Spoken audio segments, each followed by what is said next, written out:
Okay, so here's our final video before we get to religious conflict on the religion chapter. So we've covered within this little area on the issues of, religious structures, sacred places, how they shape that, the reasons behind that. So again, the book goes into a lot more detail as well, but again, these are just kind of overviews within that. So this is kind of our last thing within the idea of religious landscape pieces, and so this will tie itself into on the ideas of settlements and toponyms, as well as religious administrations and organization. All right, so kind of as we've alluded to here is that many settlements are created around religious lifestyles. Again, that anchor to the area that ties us to that place. And so when we talk about toponyms, which is just, again, going back to chapter 1, we're talking about just place names. A toponym is a given name for a place that helps us recognize the location. And that, again, gives us a sense of place based on the fact that we can name it, there's a visual to it, and it ties us to the land. Like, just again, like in Grove Heights, we know its location based on, the fact that it has a name instead of just driving through. Like, okay, there's a town with, some distinguishing features if we just sat down and actually looked at it, right? So in many cases, settlements are created around religious lifestyles. So again, the Plymouth colony for the Pilgrims. When we think about Salt Lake City, originally set up to be a Mormon paradise where they could escape persecution. And then, settlements created just for the Amish, for them to practice kind of surrounded by the outside world, but kind of off in their own little area where they didn't have to necessarily interact with, the outside popular culture on a day-to-day basis. Now with toponyms, we're talking about giving religious place names to these locations intentionally. As a result, that would to disassociate and give it more of a religious feel based on, what they consider to be important. All right. So we talk about this essentially within Catholic cities that kind of get formed up, or Catholic communities, and then also, again, schools and other locations as well. So a number of examples here in Minnesota: St. Cloud, St. Paul's, St. Anthony, St. Clair, outside Mankato, St. Michael, St. Francis, St. James. Like, those are all, towns essentially that were created as a result of, Catholic populations wanting to emulate important people within the Catholic religion based on, again, that cultural history.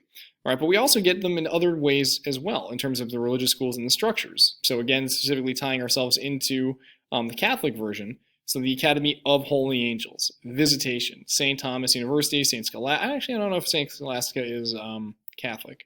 Not 100% sure on that one. Because I know St. Olaf is not, even though it has the saint name in it. But College of St. Benedict, again, is tying itself into religious structures or the religious schooling that gives, again, that sense of place when you are going to a certain place or a certain location, again, this time within the education realm. All right. But again, that doesn't necessarily always apply.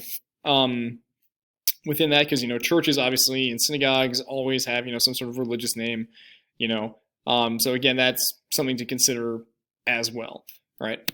So other examples, you can kind of think of all of so this is kind of a Catholic names of areas within this part of Canada. So you can think of every time you see the word saint in there, that kind of pops up very consistently. That is kind of the Catholic influence throughout different parts of northern and central Canada, in this case, kind of around, the area that borders the northeastern part of the United States.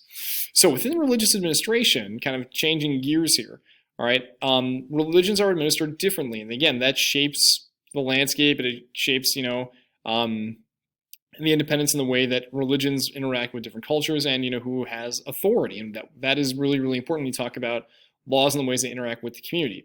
So a hierarchical religion, again, think hierarchy, that there is a top-down approach that has, a geographic structure and organizes territory into local administrative units. So this is very specific in terms of who has authority where based on population, right?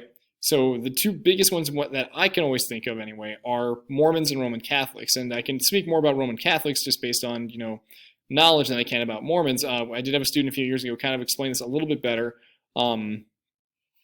because, her being a Mormon herself could talk about, the number of people in a ward and the number of people in a stakes to do that. So 750 people make up a ward, while about 5,000 people make up a stake. So every time that, you have fairly large numbers, you're going to end up with more wards and more stakes. And so each person kind of belongs to a certain ward based on their geographic location, the number of people in an area. So that could be very spread out depending on where you're living. So your 700 people in your ward could be, over, various states, cities, and counties. Or if there's a high concentration, your ward might just be, 750 people living in like Minneapolis. as opposed to, 750 people living throughout like southwestern or southeastern Minnesota. And I'm just using that again as an example. So the stakes again would be very different. And I can't ever find a map of that, at least not in the United States very much. So we'll see a visual here in a sec. But within Roman Catholicism, all right, it's a very top-down structure where the Pope is at the top, and then they're kind of making their way down the structure, and that's a little more obvious one. So we'll see that we'll see examples of that. Then you got autonomous religions, which essentially every local group makes decisions for itself, doesn't necessarily have to consult or deal with other different religious groups or organizations that even are following the same practices. Because administration is essentially it's up to the local community. So that essentially speaks a lot to Islam, to Judaism, to Hinduism, and various Protestant churches that don't necessarily, while they have a lot of similarities, and there might be like councils and stuff, and they try to go along and cooperate with one another, every local community makes its own decisions based on its local needs and what's important to them based on local culture. So I can speak with that to Judaism. I'm a conservative Jew. What that means is it doesn't mean like it's conservative leaning politically. What it means is that's kind of like the center in between, Orthodox Judaism, which is, the more stricter following, to the letter of the law of what's kind of written in the Torah and the Old Testament, compared to the Reform Jews, which are kind of the more liberal in terms of their practice and beliefs, and not necessarily strictly following everything that is kind of written inside the Torah and the Old Testament. It's kind of in the middle ground. But conservative synagogues, what one conservative synagogue is doing in Minneapolis could be different from one that's doing it in St. Louis Park and in Mendota Heights from St. Paul. It can vary based on, again, the needs of the population.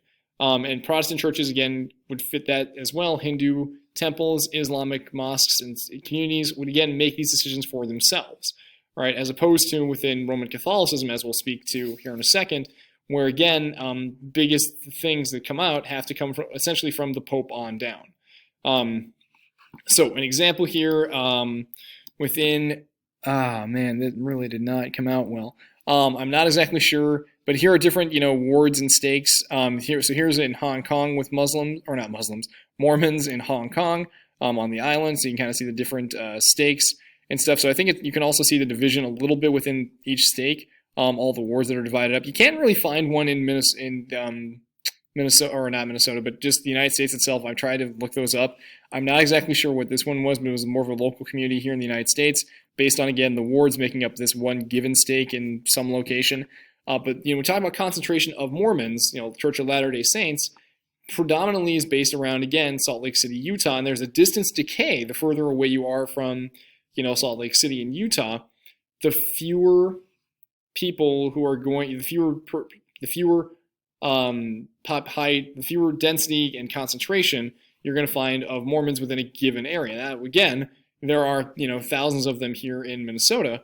While it's not necessarily very represented, and again, it's not a great map, but that's a distance decay. The further away they are from Salt Lake City, the fewer Mormons are going to be in other locations. So hence why you see a high concentration kind of here in the mountain states, because again, that's the basis of the religion. That's where it kind of got started and where they found it.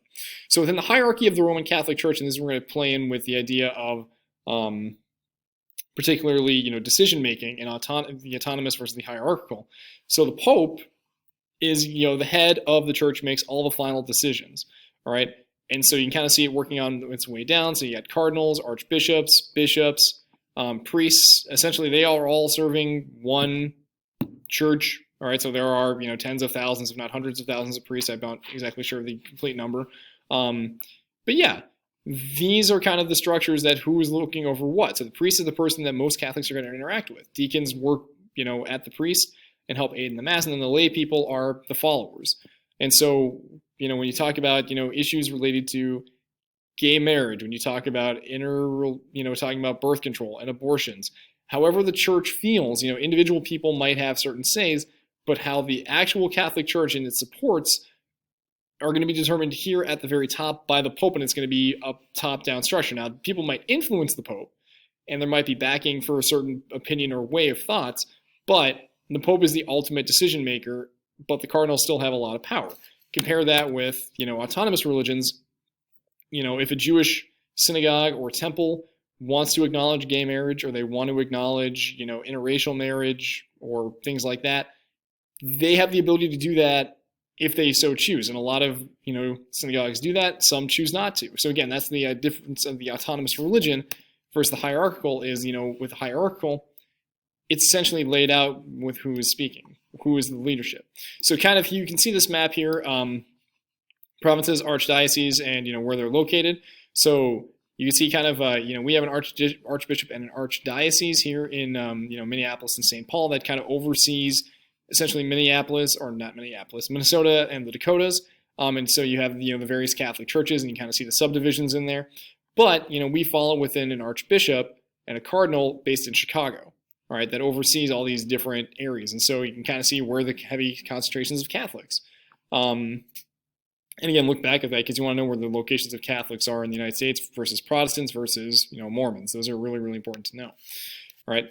But again, there's that hierarchical structure of where, who is answering to who, which priests are answering to which bishops to which archbishops, so on and so forth, kind of going on down the road globally. So that kind of wraps everything up prior to religious conflict, because that is a whole nother big topic within that fourth and final section.